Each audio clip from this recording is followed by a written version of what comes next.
Welcome. Thank you for being here. I know on behalf of the Knight family, they deeply appreciate your presence here. And we just want to greet you and let you know how much it means for you to be here. After the service today, there will be refreshments, and our deaconesses are wonderful, and they have prepared a lot of food, enough for everybody. So I don't care if you've had a big Sabbath afternoon lunch, there is still more food to have to enjoy.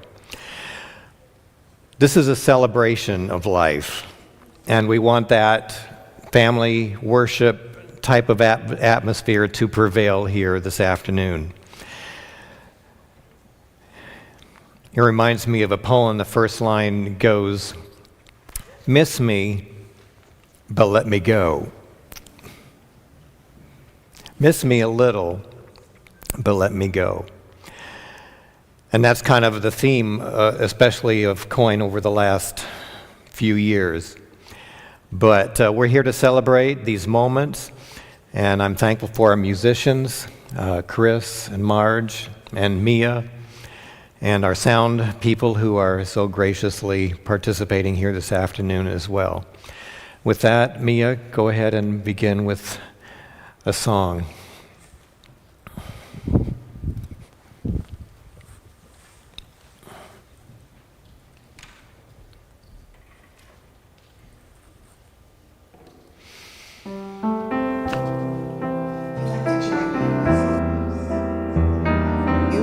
Number 108, singing 1 through 4.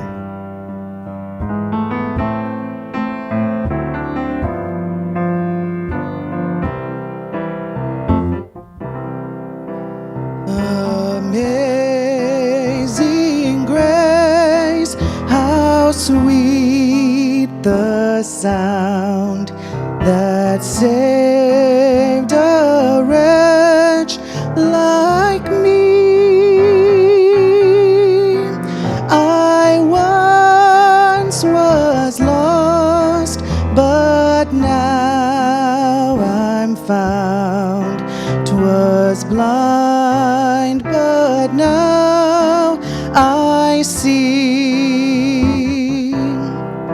'Twas grace that taught my heart to fear, and grace my fears relieved.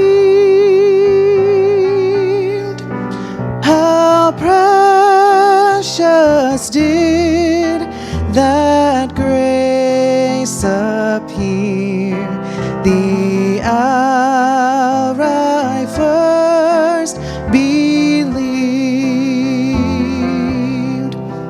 The Lord has promised good to me. His word my hope secures. He will my shield and portion be as long as life endures. Though many dangers, toils, and snares I have already come, till grace hath brought me safe thus far, and grace will lead me home.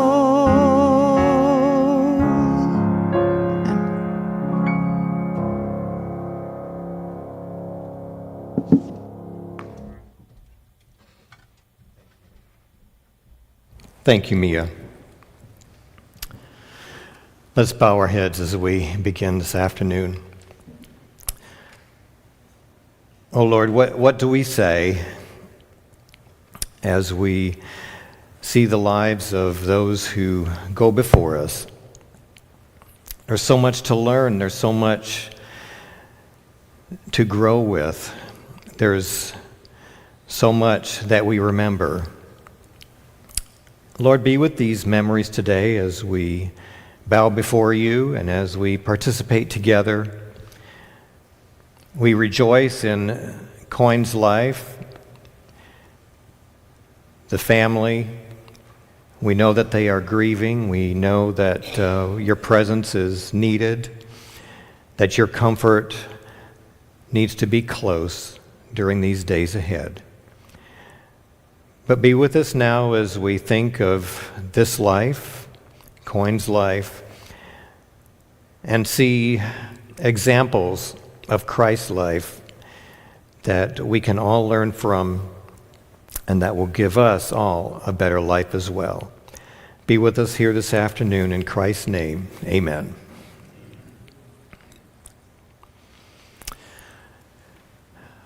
"102 years ago."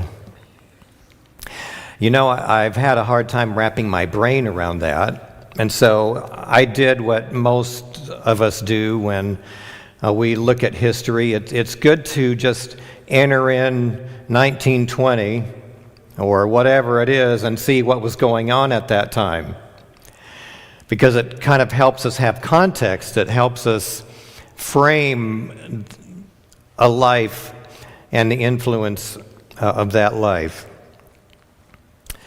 So World War I, see? World War I still had not totally ended when Coyne was born. The Treaty of Versailles had been signed. However, it was not fully in force until 1920. It was before his birth. It was in January, but still, the Great War, the war to end all wars, had just happened, and the world was in turmoil. This was when the whole Middle East was being reformed, countries formed. Iraq, Jordan, Syria were all being formed right at this time. So there was a lot of volatility around the Turkish Empire and all these different battles that were still being fought, these battles of independence. But this was the age of Babe Ruth, when he was hitting his multitudes of home runs. He was just coming off a suspension from throwing dirt in the umpire's face. So just some of those interesting notes that come up. This was when women were just coming to being able to vote. So imagine being alive at that time. This was the age of the Roaring Twenties, when it seemed like the depression of World War I had been dissipating, and now everybody just had to party. And this was now the Roaring Twenties, when things really took off. But there is a word in Randy's obituary, his story of Coyne's life. And it's in one of those paragraphs when he gets married to Jean, and it says that it stabilized him and gave him culture and maturity. And, you know, I wanted to hear more about that. Those were his words I found in his computer. Those words were found in his computer, Randy says. So, you know, there's a whole depth of story that we could go back and investigate about that. I think all of us men can relate to having that stabilizing influence of a wife. I think it definitely helps. It certainly helped me. But that phrase stuck out as I read that, and it kind of revealed a little bit of a theme. I've known Coyne for about 35 years. I actually knew him before we moved to Zephyr Hills. Not closely. I just happened to be on the Florida Conference Committee along with him. When he served on the conference committee, I was an interim person just there for a year, so I didn't get to interact with him very much. But he was a stabilizing influence on that conference committee.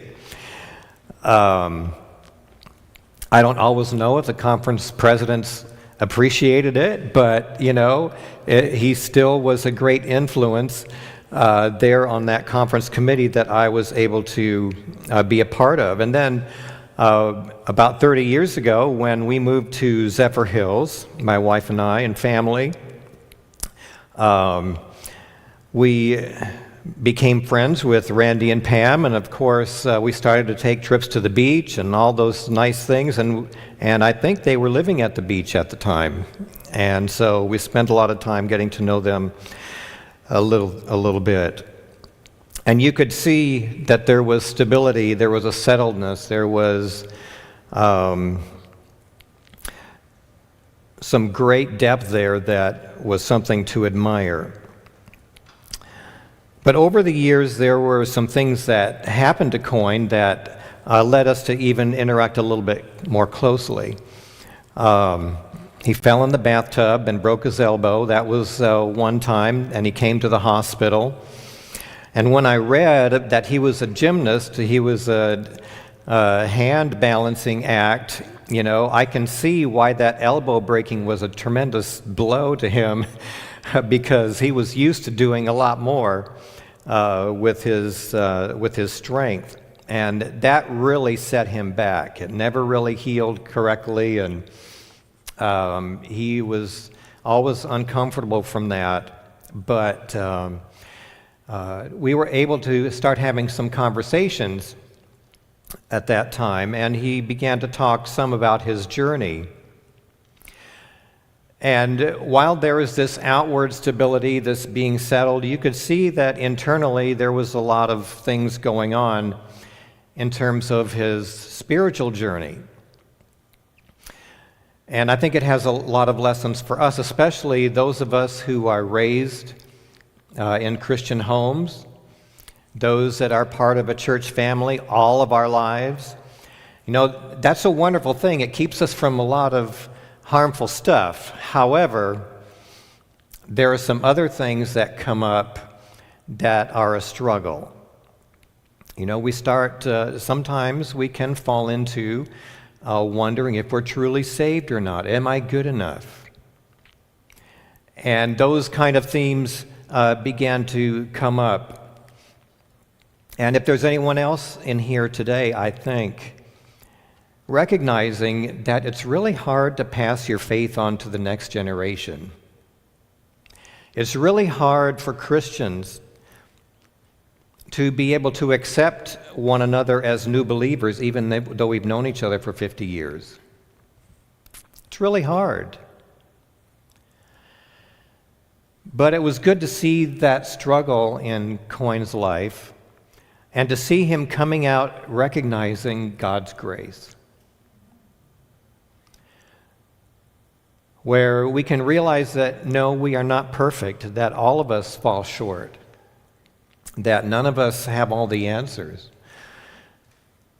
And there is a place for doubt, there is a place for struggle, and there is a place to seek God's forgiveness and start over.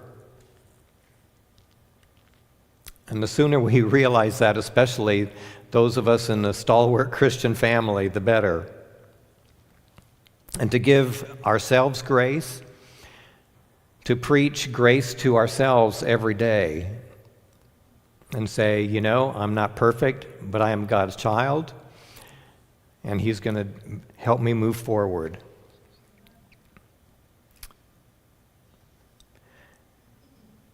And then a few years ago, Coyne had some strokes. And one that, when I went into that room, I didn't think I'd see him come out. And that kind of teaches us in the healthcare industry a little humility when, of course, the good old Adventist lifestyle helps, for better, for worse. But gradually, Coyne regained strength, but never to the same extent that he had before. And then that settled nature, that stability began to give way to a desire to move on and say, you know, I've fought the good fight. You know, I really don't know why and what purpose God has for me going forward in my condition. And I think that that can strike all of us at some point. No, this is not just a wish to die. This is a realization that, you know, I would like to start over in the next life and see what God has there for me. But as those days continued, we could see his strength gathering and strengthening. And, you know, amazingly, he became part of the church family and still continued the friendships in our church. But I think the words of Hebrews 11 came to me. It talks about Abraham as he wanders on the earth. A very wealthy man, comfortable, had everything he really could need or want. But yet, it says he wandered on earth a stranger, for he had his eyes on a city whose builder and maker is God. You know, when things happen to us in life, and I've watched some of the stalwarts of the faith in their last years, and it's interesting how God works on us during those final moments. It's just interesting to watch and learn and realize God doesn't give up on us. He just keeps on hacking away and smoothing us out and creates a great demonstration of faith and grace. So, friends, today Coyne is laid to rest. But we know, according to the promise, that the first thing he knows, he will see Jesus. And so we're going to take a few moments to follow what Revelation 14 says when it says, "Blessed are those who die in the Lord from now on, for their works do follow them." And that's why we meet here. We come to learn, to comfort each other, support the family, and apply things to our own lives that Coyne can teach us. We realize that we're kind of the same in many ways. We're not all that different, but yet we're unique. And God has spoken through Coyne's life, and he will speak through yours as well. So we'd like to take a few moments, Randy, and share a few memories. And then we'll give you an opportunity to share good stories about Coyne.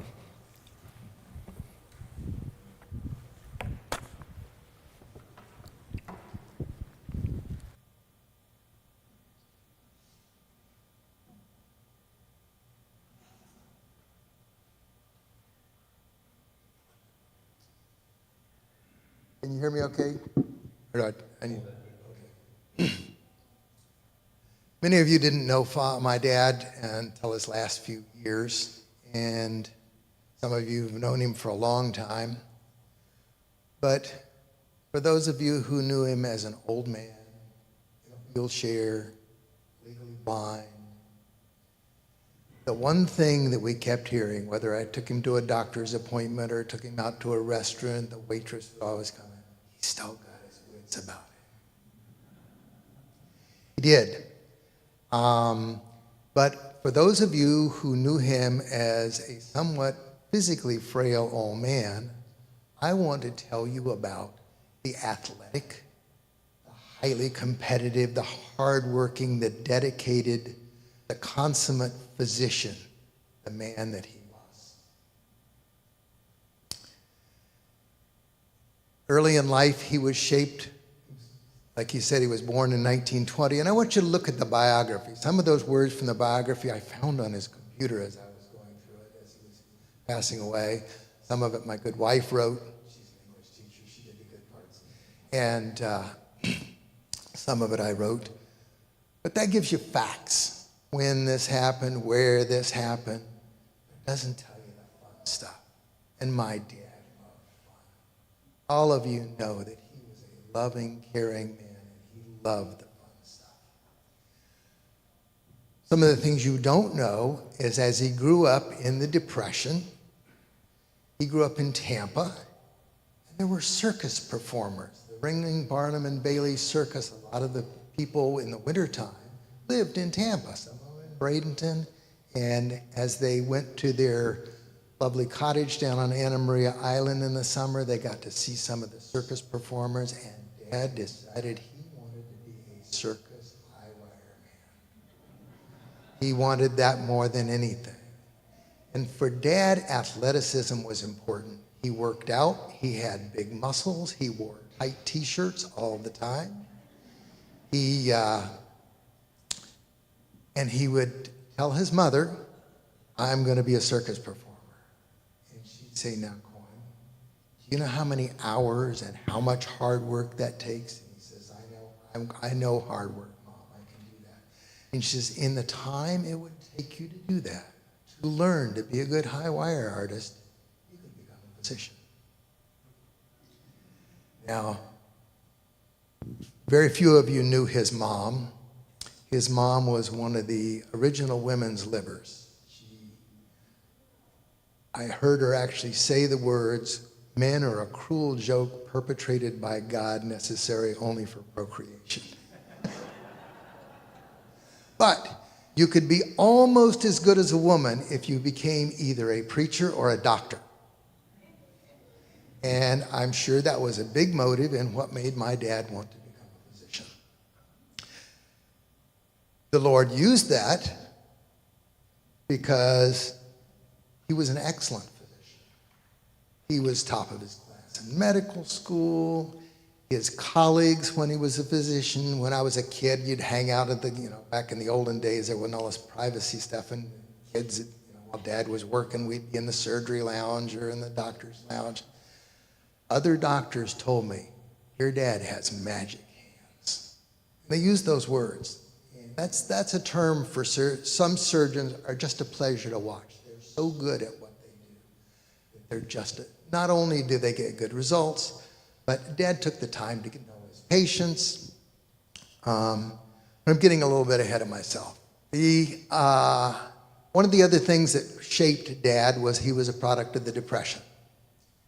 His dad left when he was 10 years old. So he had a single mom when very few people did. They had rental property. She bought houses, divided them up, and rented them out. And so when Dad got out of school, he didn't get to go play sandlot baseball with his neighbors. He went to the rental property and replaced the screens and replaced the hot water heaters and cleaned up after the people who had left after not paying rent for 2 months and left their trash. Dad learned to be hardworking from that. And he profited from it, and it was a blessing to him. With the one place that he got to play was when he went to Anna Maria Island. Some of you know we had family property down there from many years ago, actually before Dad was born. And when he went down there, he got to replace the screens because they were steel and they rusted out, whitewash the house, pull all of the sand spurs, and clean up the cottage. And then as he spent the summer, he could play. It was the only place he ever got to play. When he was in school, as you can see from his biography, they pushed him through in more years. He only did three years of high school. He only did 3 years of college. And when he got to medical school, they were pushing him through medical school in 3 years. Well, he did fine with that. Dad caught on to things so fast. He was a good learner. But there was a problem. He was still young. And he was still a show-off. And he was still a smart aleck. And I say that in love and respect. But one of his setbacks in medical school, he was enough of a show-off. He had a professor, the pharmacology course that year. That was the hardest thing in all of medical school. And people struggled and they struggled. I think he was the second highest grade in the class. But when it came time for the final exam, you had to fill it out on an exam booklet. Some of you are old enough to remember exam booklets. And this professor was very proud. His exam was so difficult, no one ever finished on time. You had to just turn it in when the time was up. Well, Dad finished in time, and because he had artistic ability, drew caricatures of the teacher on the back. The teacher flunked him. And at that time, medical school was so competitive, he was sure that his dream was gone. He wasn't going to be able to please his mom and be a doctor. And so he put on his tight t-shirt. He went and sat on the professor's front porch. He figured if I'm flunking out, I'm going to get the tar out of the guy and get some satisfaction. Well, the professor was wise enough and probably saw him from a block away and went in his back door. And later, he had a chance to have a conversation with Dad, and he made sure he had a witness there with him. And he said, "Knight, you're too immature to be a doctor. You're too young." He says, "It's my job to make sure that this medical school only turns out mature physicians." He said, "I'm going to let you take the exam again." And so Dad studied a little bit more, took the exam, and that time he passed. And he finished up and went on through medical school. He also had another professor who told him, "Knight, you're playing too much tennis." He loved to play tennis. Dad loved any game that was competitive.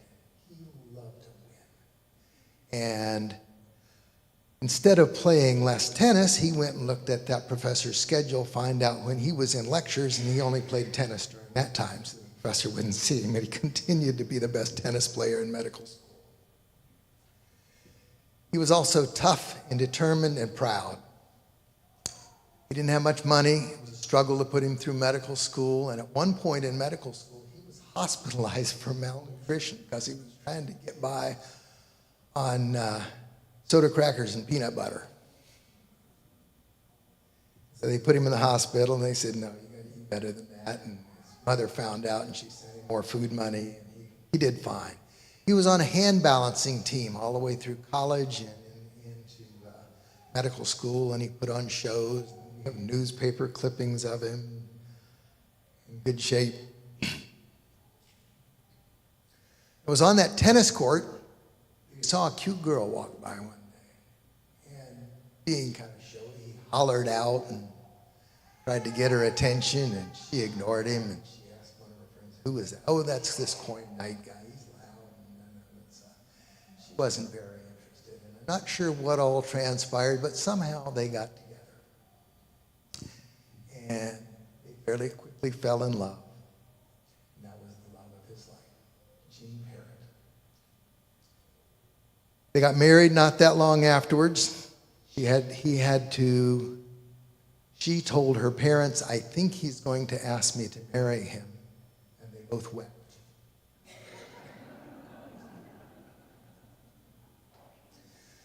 When Dad, as people did back then, went and asked her dad first if he could marry the daughter, he said, "Well, there's conditions." So he took Dad for a long car ride, and he talked to him about being a Christian, which Dad was trying to do. He talked to him about how he was going to raise his kids, that he was going to keep them in Christian schools, and he was going to become a vegetarian. Grandfather was apostolic about vegetarianism.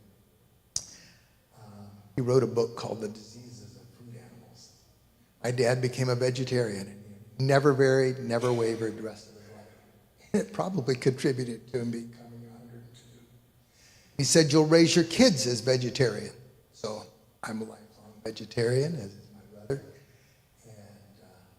And grandkids, great-grandkids, so it's passing on.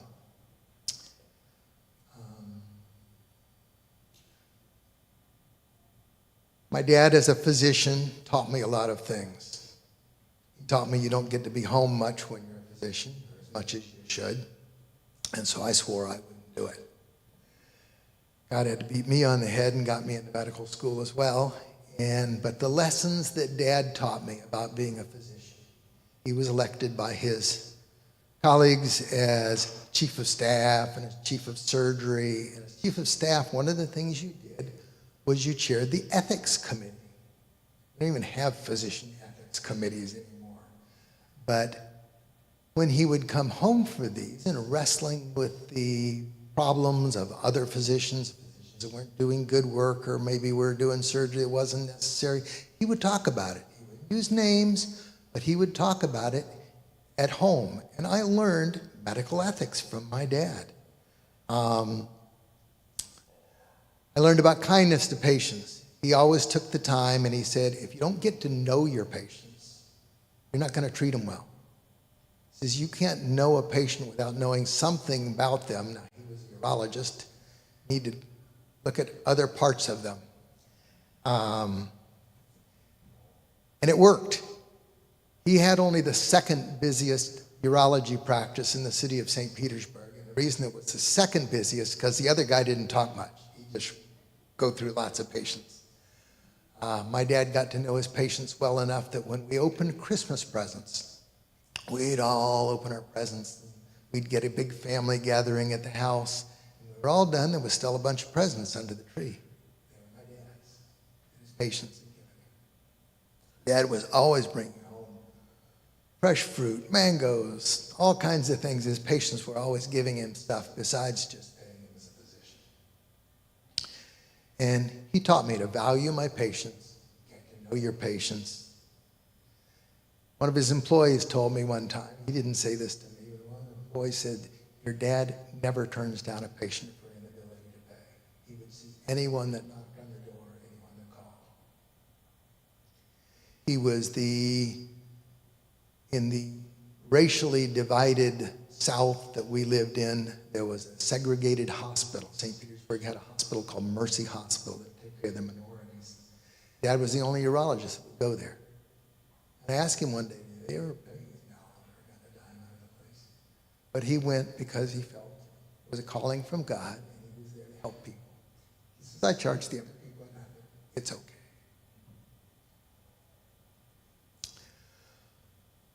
Mom was a stabilizing influence. She helped him set up his office. She worked in the office till he could afford to hire some help.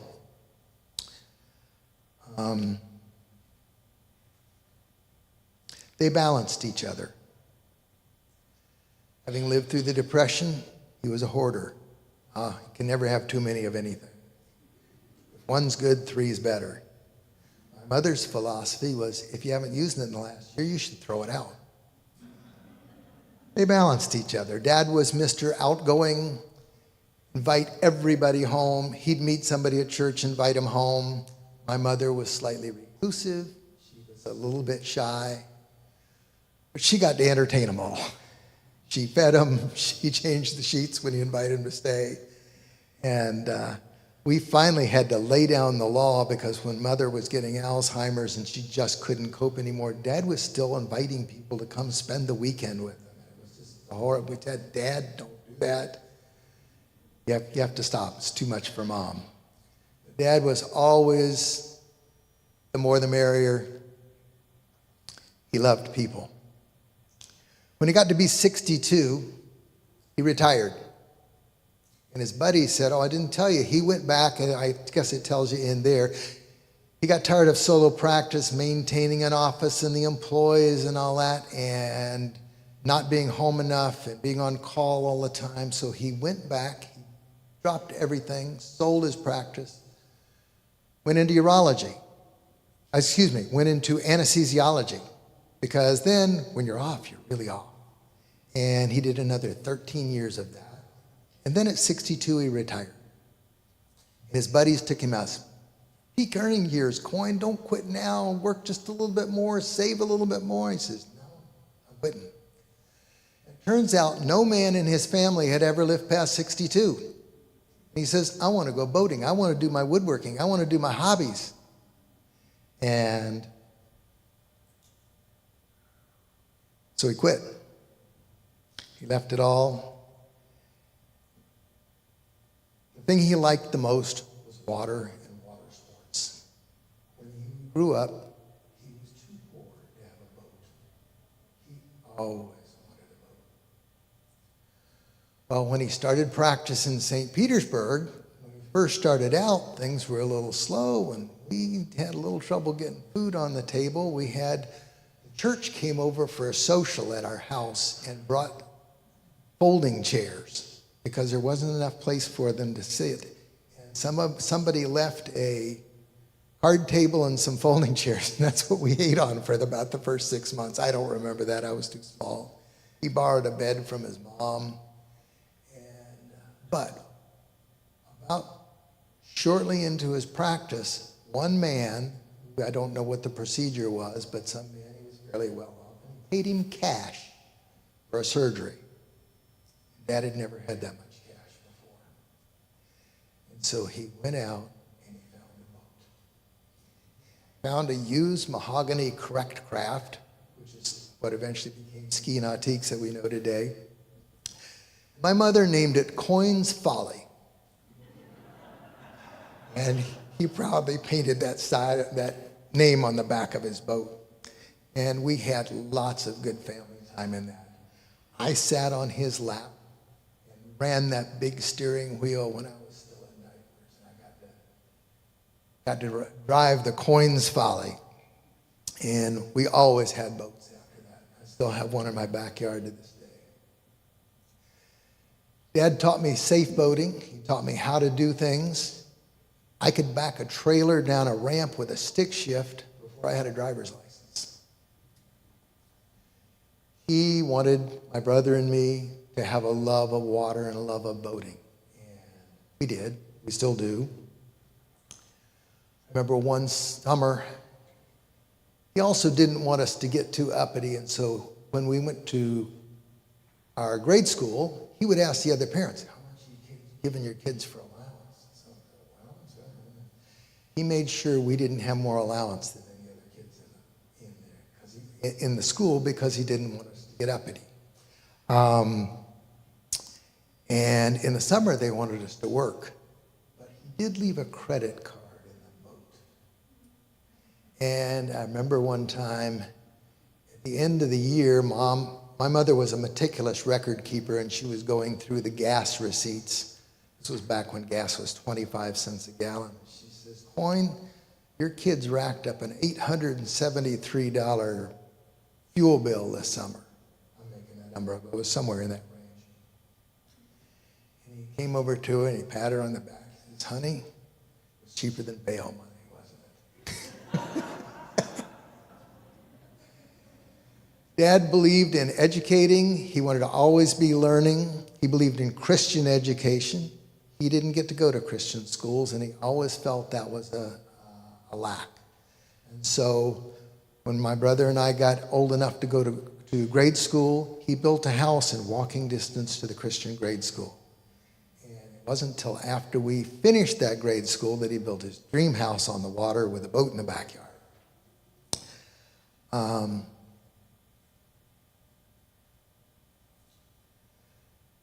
As I say, what Dad loved the most, though, was people.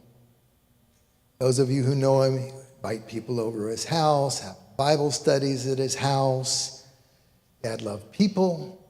Dad loved to debate. Dad believed in Christianity. That's the one thing that he and Mom shared more than anything else, is a love for Jesus. They believed that only through a righteous life of Jesus would you get to stay together for eternity. Some of you know it was my privilege to spend some time with my dad in his very last hours. And he told me to tell you, behave yourself. And I'm telling you, love Jesus. We will see him again.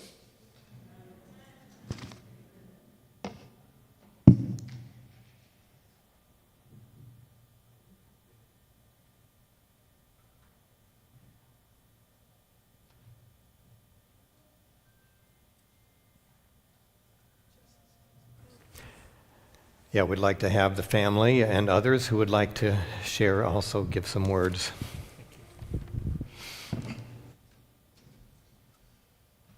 Well, it's a sad day, but not a tragic one. I think Coyne was ready, as has been mentioned. I think he, as we just heard, lived a full life. And, as he's resting peacefully, I think if he could have feelings right now, he would be thankful he's resting. I thought I'd share a little bit about the parts of Grandpa that he showed me and shared with me. As has been mentioned, he was a cerebral man. I think maybe it was a response to no matter how much he worked out, he'd never be taller than 5, 6, or 7. And he felt that his ability to always be thinking, always planning, always calculating was one of his advantages in life. And he wanted the same for his kids and for myself and my sister. He always wanted to do puzzles with us, to watch me figure things out, and to do the struggle together. And he really, because he was competitive, he really liked the result of finishing the puzzle and getting the ring off of the hook or figuring out the answer to the riddle. Anything clever was to his delight. Coyne knew that the world was a big and open place, that anything can happen. He saw a lot of crazy things, whether it was, serving in the Philippines or being in the hospital. He knew that there was no guardrails on life. He finished med school before penicillin was popularly available. That's crazy to me. I don't understand how you do that. Sometimes that openness of the world made him fearful. He was prone to worry about things, to try to take care of people. But he also saw the world as a landscape of possibilities, and he did his best to show those possibilities to the rest of us. He went on a week-long rafting trip with our family when he was close to 70. I don't think many people do that. He took his teenage grandkids to Greece without their parents, just him and Grandma in charge, when they had their 50th wedding anniversary. Now that I'm a parent, I realize that takes some guts. He trailered an Airstream around in retirement to go to camp meetings and see people and just see the country. Him and Grandma off on the road. And he didn't think there was weather that was too bad for boating. He would go out. He learned magic well enough at one point in his life that his church actually asked him to stop. There were some people who were worried that it was actually magic and he was in league with the devil. I have some of his magic stuff and I can tell you it was not. It's just an illusion. But Coyne always encouraged me towards big things. He wanted me to be ready for whatever came. And he applauded me anytime I learned new skills. And he wanted me to be sophisticated as well. When I was little, I liked to eat with my hands. I think I earned the name Messy Jesse. So he told me at one point, okay, I'll meet you halfway. Pick up your fork, pick up your food. Put your food on your fork. Okay, now eat it. He was pretty frustrated by that. He taught me new ways to tie a tie, or tie knots in general. He was thrilled when I signed up for calculus. He was a person who wanted to dream big things and then make them into a reality. That definitely had a big impact on me. Whether it was something small or something big. One day I was at his house at Anna Maria. My parents were away and he was watching me. It was too windy to swim. I was pretty little.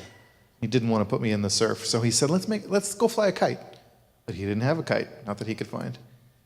And so he said, let's make one. And he got some scrap strips of wood and I think a trash bag. We stretched the trash bag over the wood and we made a little frame and we tied some other trash bags into it to be a tail. And we went out and we flew it and it worked. And little Jesse was blown away. I couldn't believe it. Like, you can just make stuff? Just whatever you want? That definitely has impacted who I am and how I live my life. He cared a lot about his family, as we've talked about a bunch. He built a number of houses and he always built space for us to visit. He was very intentional about that. He always wanted us to come and see him, spend time with him, and to enjoy his life and his things. He was a devout man. He served the church in a variety of positions. He donated money and attention and labor. I remember riding in his old Mercedes with Grandma to church, playing games along the way, and they'd stop and pick up a lady named Velma Yates because she was too old to get there on her own. She took that ride until she was nearly 100, years in their back seat, and I think he thought she was pretty old, and that she needed help to church because she was so old that someone had to help her. And at the time, I think he had no clue he might also reach that age. Many of us remember Coyne well. I doubt I'll notice all the ways that he has passed himself on to me. But when I remember him, I'd like to remind you that it's the little things, like these little anecdotes, that matter to people. He did big things. He held important positions. He, was an important man. And to his family, that's not what matters. So take that lesson, do that in your own life.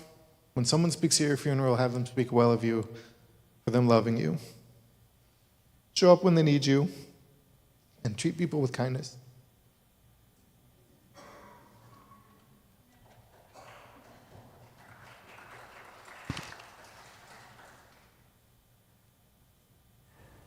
Anyone else in the family would like to speak? We'll give you the first opportunity if you'd like to.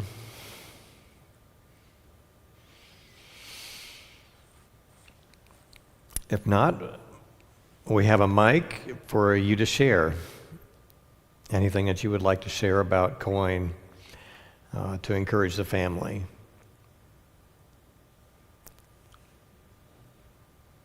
Yes, sir.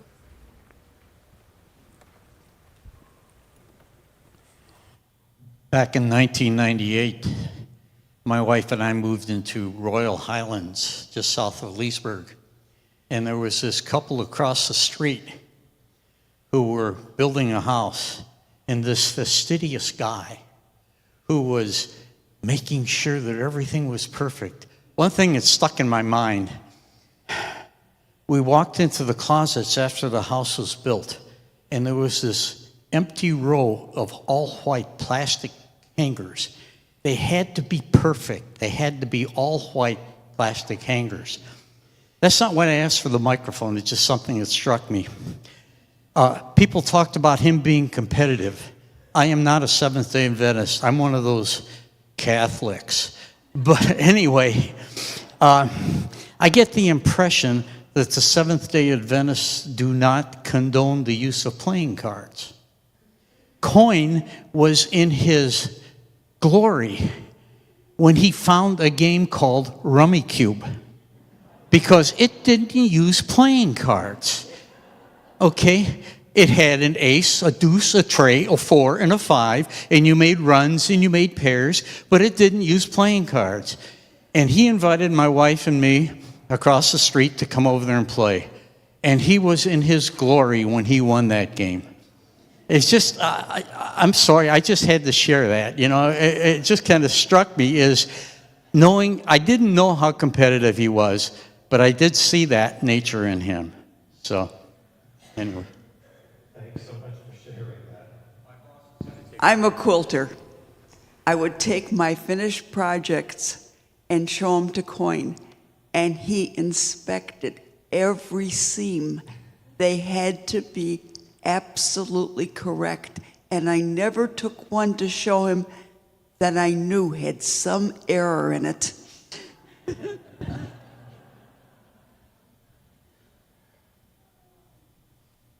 so much for sharing.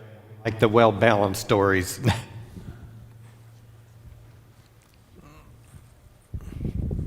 Here, Kelly.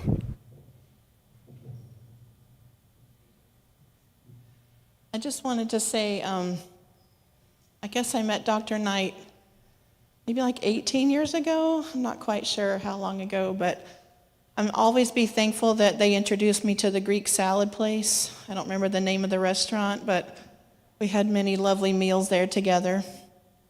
And so many Sabbath afternoons sitting on their little, I don't know if it's a sun porch, but the room that faces the golf course, just having conversations. And I loved how they were always holding hands together, and he called her baby, and I thought that was so precious.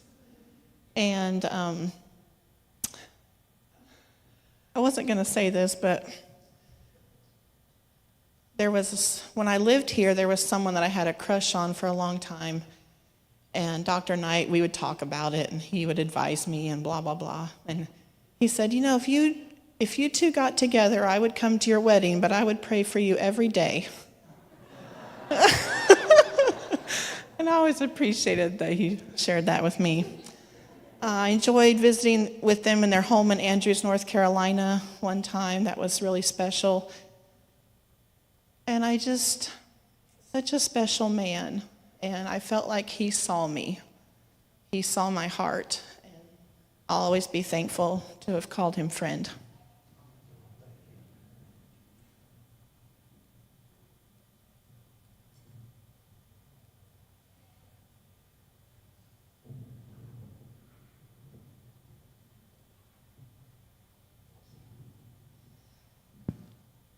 A few of us here, right around me, are from American House. We've not known Coyne like many of you have known him for many, many years. We've only had him for about, I guess, a year and a half. Is that right? And he has touched so many lives. He and I became really good friends. And anyway, he always said to me, why am I here? Why am I here? I said, well, you know, Coyne, there's a reason, and we're going to live it out, and we're going to live it out with you. And we did, and he is special to every one of us here that we're from American House. And I was gone on vacation, and I texted him and everything, and he texted me back, and one day he didn't. It's like, okay, it's time. It's time. And it did. It was time. It was his time. And I'm just praising God that he is now with his beloved wife, who one day I hope to meet, and with the people that have gone before him. He was a precious man, and we all loved him dearly. Thank you for sharing. Thanks for being here.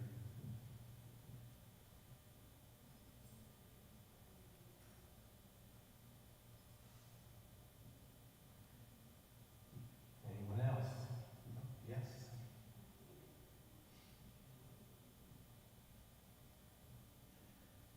I'm getting the camera guy's trouble.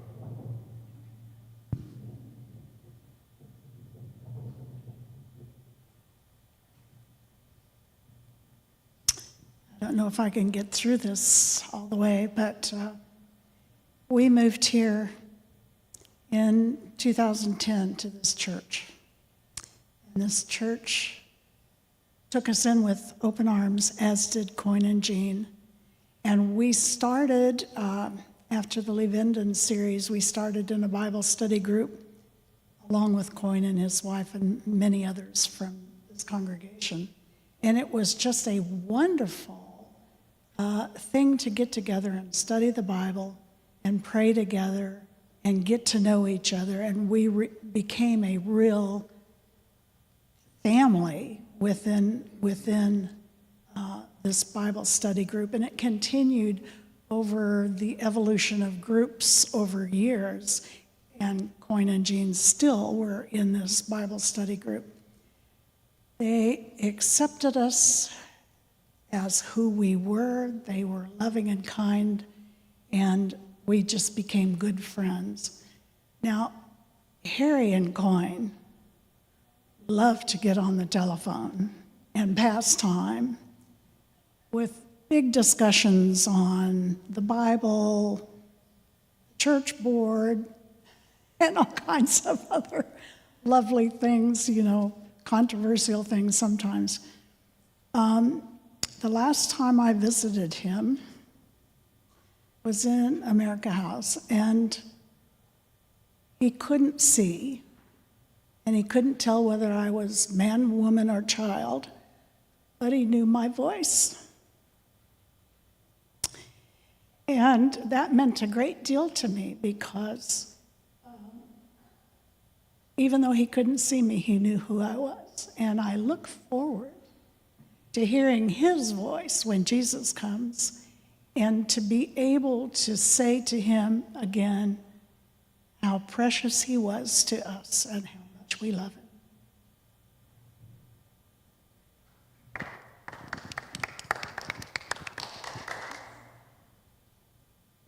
One Sabbath afternoon, Marge Neff and Don and my sister Margie and Norm, I think Joan was there, they asked me to come and eat dinner with them. I'm going to tell you, it was a wonderful afternoon. Coyne and I just hit it off, and he didn't know me. And I said, well, my name is Ellen. My mom named me after Ellen White, and we went into all that. But my nickname is Gussie. He just loved that. Gussie. I mean, we hit it off. We talked about politics. We talked about pastors. I mean, it was like we were twins that whole afternoon. Oh, man, what an afternoon. Thank you, Marge, for inviting me to come over there. But because I knew Coyne, but I didn't know him. Boy, I'll tell you, what an afternoon I had. I never forget it. Thank you. Thank you, Coyne. Anyone else?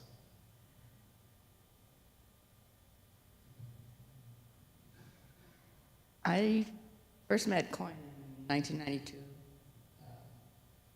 Came to Florida for my grandmother's funeral. And then I didn't see him again until we moved down here in 1999.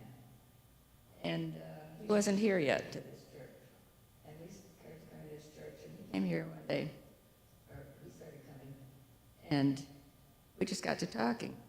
And he mentioned the Pillsbury brothers on Sneed Island. I said I grew up basically on Sneed Island out here in Tampa Bay. And he mentioned an incident, and I won't mention it because it shouldn't have happened. It's not supposed to be talked about. Anyhow, he said, I knew the Pillsbury brothers. I love those guys, Pillsbury boys.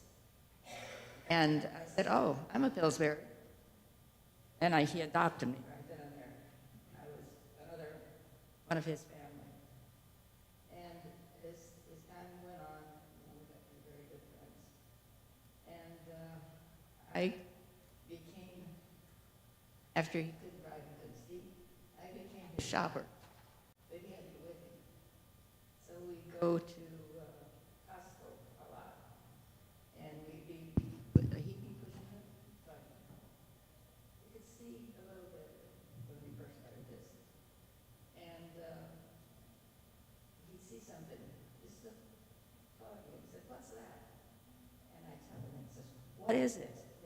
Read him about it. So we go along the aisles, and every time he'd say, what's that? I'd read him everything about whatever it was. He had the most curiosity mind. He would just want to know everything. And eventually, it got to where I was helping him push the buggy, and he couldn't see. And then, of course, when he went up to America House, I was still going to Pasco for Coyne. And he wanted to give me money for gas. And so I said, Coyne, it doesn't take that much gas to get from here to Pasco. And he said, but I want to give you something. Okay. I quit that argument very early because you never win with Coyne. But he was probably one of my best friends ever. And I've had 5 positions that I can count as my best friends. I don't know why they seem to adopt me. But he was a giving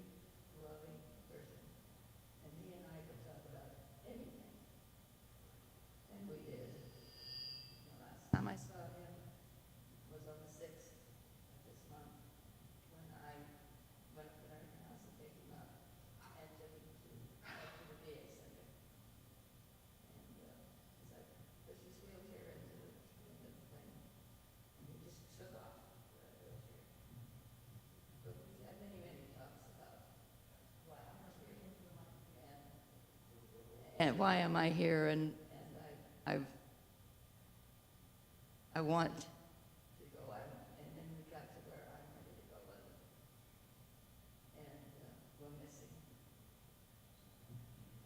I can find somebody else all around. Thank you, Coyne.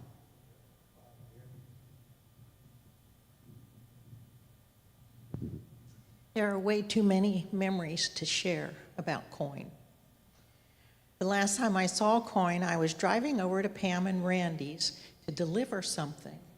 And he was in his wheelchair with his nurse or caretaker. And he would walk as far as he could, and then he would sit back in the wheelchair again, and she would take him a little further, and then he'd get up and go again. So as I saw him coming up alongside the road, I pulled the truck over and I rode down the window and I said, "Hey man, you running away from home?" And he just roared. He thought that was the funniest thing. And he said, now wait. And he shuffles over and he gets a hold of the truck door and he says, "Bobby?" And I said, "Yes, it's Bobby." And he just laughed and laughed. But like Mary said, he knows people's voices, even though he couldn't see. There are so many memories to share of him. When Jesse was talking about things Grandpa did for the kids, I remember when they built their beach house down there, their last home at the beach, in Jesse's room, and I can remember freaking out as a mother. He had this tall bed. Was it a bunk bed? He had to crawl up to get in the bed. And then there was another ladder that went straight up the wall over the bed that went in a hole in the walls, kind of a little attic space for Jesse to play.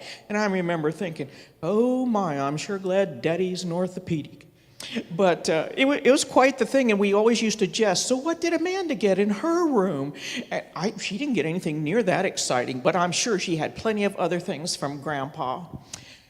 As far as him being funny and loving to have fun, I think the memory that sticks out to me the most is we were over at Pam and Randy's house one night visiting, and Coyne and Jean were there. And Coyne and Randy were getting ready to go fishing the next day with Fred Edmister. And they were always playing pranks on each other, all of them. And I remember as we pulled in the driveway, someone had run over a frog, and it was as flat as a piece of paper. And so while the guys were packing lunch for their trip the next day, they decided to make a frog sandwich for Fred Edmister. Now, I don't know if Fred ever got the right sandwich or who got the sandwich, but I was dying to know if it was given to the right person. He definitely had a sense of humor, and his sons have inherited it.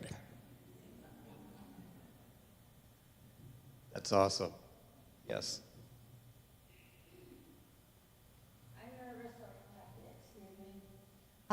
We moved here in 2004.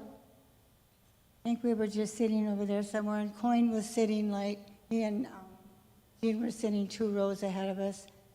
And I kept looking at him, and I looked at him, and I thought, he looks so familiar. I know him. So after church, I went up and I said, "Are you from Michigan?" And he said, "No." And I said, "Are you sure you look like one of them really important people from Michigan?" He said, "No, I'm a Florida cracker." And I said, "Okay," but from the day I met him, I liked him, I trusted him. I could talk to him about anything, and I knew he would not judge me. And Jean was always so loving to me, and I was loving to her. And that went on for several years, and then we had a small group with Josie and Ken and Harry and Mary, and I always loved his wisdom. I wouldn't agree with him everything, 100%, but I appreciate his wisdom, and I would always say, I wish you were my dad. I wish I had a dad like you that would always be there, and I could tell him anything. And I know that so many people here, if they don't speak, I know they loved him. And Jean, she was so loving, and I just really appreciated their friendship. And he liked my sandwiches when I would bring them over to him. Just not the broad ones, right? And also, he loved my husband, Norm. Norm was really good to Coyne and good to Jean and Joe Leeds and Norm. They would go get him and take him where we had to go. And Marge, always. Don were probably one of the most faithful friends that Coyne and Jean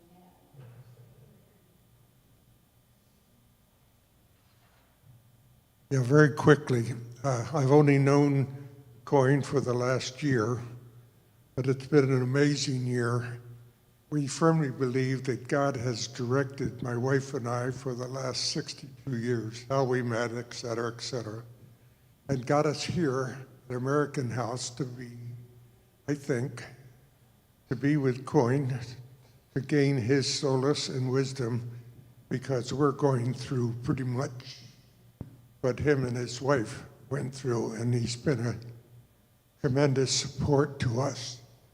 God, will I miss him. Thank you so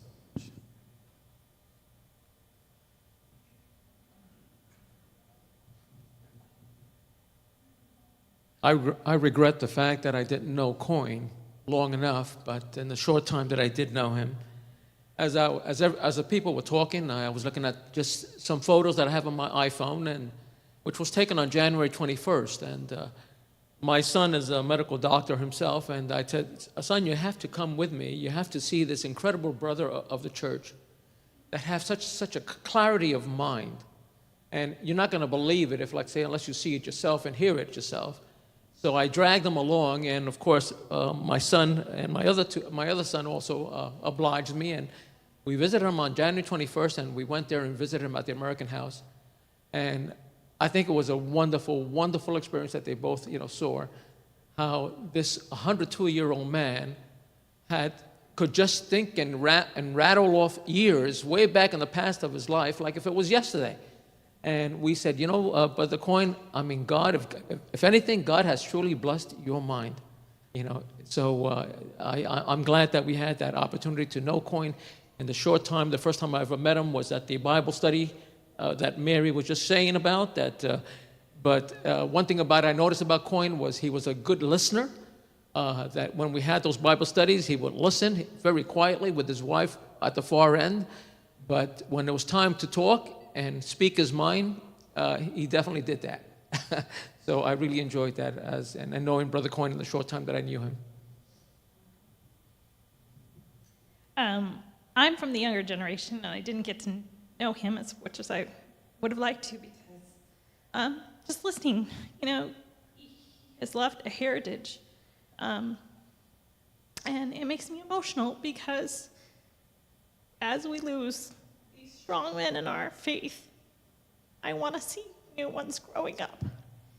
And I don't know why I'm so emotional, because I didn't get to know him as well, but it reminded me of a song by Steve Green called Find Us Faithful. I was reading through the text, and it says, "But as those who've gone before us, let us leave to those behind us a heritage of faithfulness passed on through godly lives."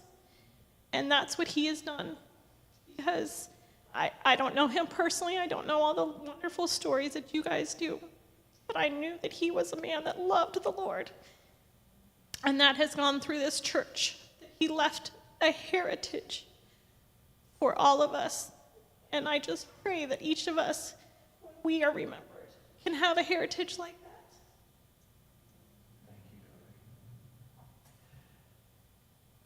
And that's a great segue to our song. Do you want to say something, Matt? Yes. Thank you for all you've said and all of the tributes. Some of you have some anecdotes you didn't get a chance to say, or maybe you didn't want to say them out loud.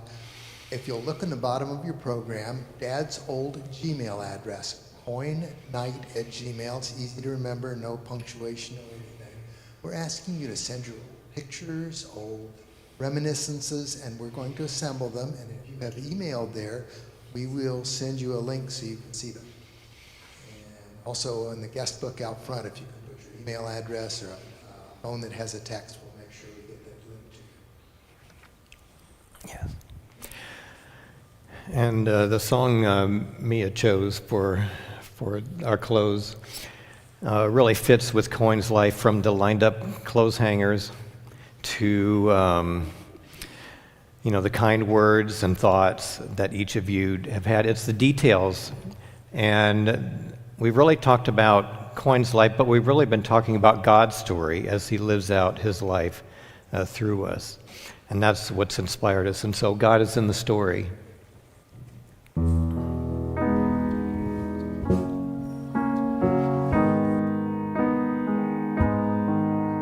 There's torn up pages in this book, words that tell me I'm no good, chapters that define me for so long. But the hands of grace and endless love dusted off and picked me up, told my heart that hope is never gone.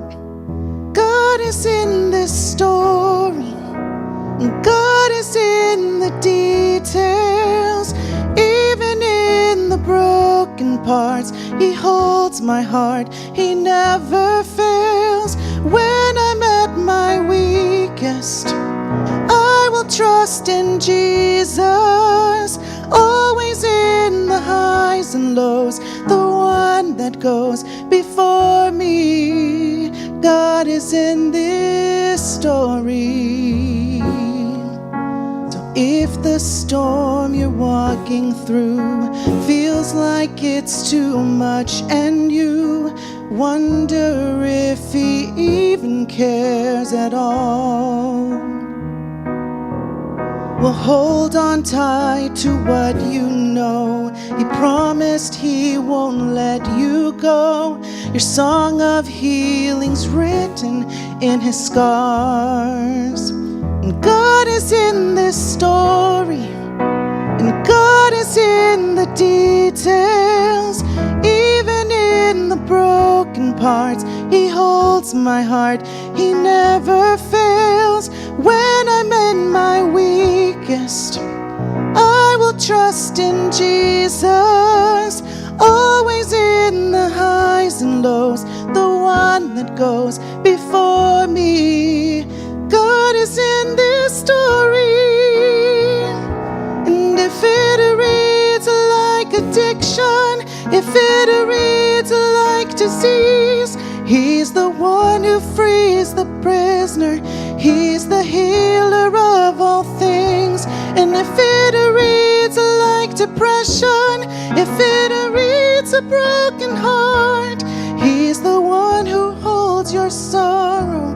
He won't leave you here alone. God is in this story, and God is in the details, even in the broken parts. He holds my heart, he never fails.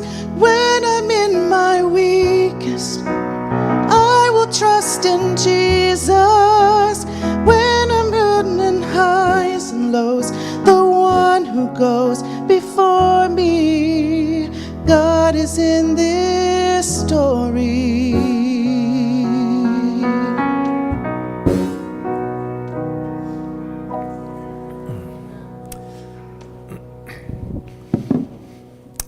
Let's pray. Lord, thank you for being in our story. We may not always understand the details and how it all works out. We don't know how you're going to get us to where we need to be. But you've assured us that you are in our story. You were in Coyne's story, and Jean, and the whole Knight family, and you still are. Lead us step by step as we read chapter by chapter, and as we recite how you've led us in the past. Give us hope for the future, for your glorious coming, we pray in Christ's name. Amen. Please Please remember, we have refreshments in the back, but we'll ask the family to leave first and lead the way. Thank you all for coming.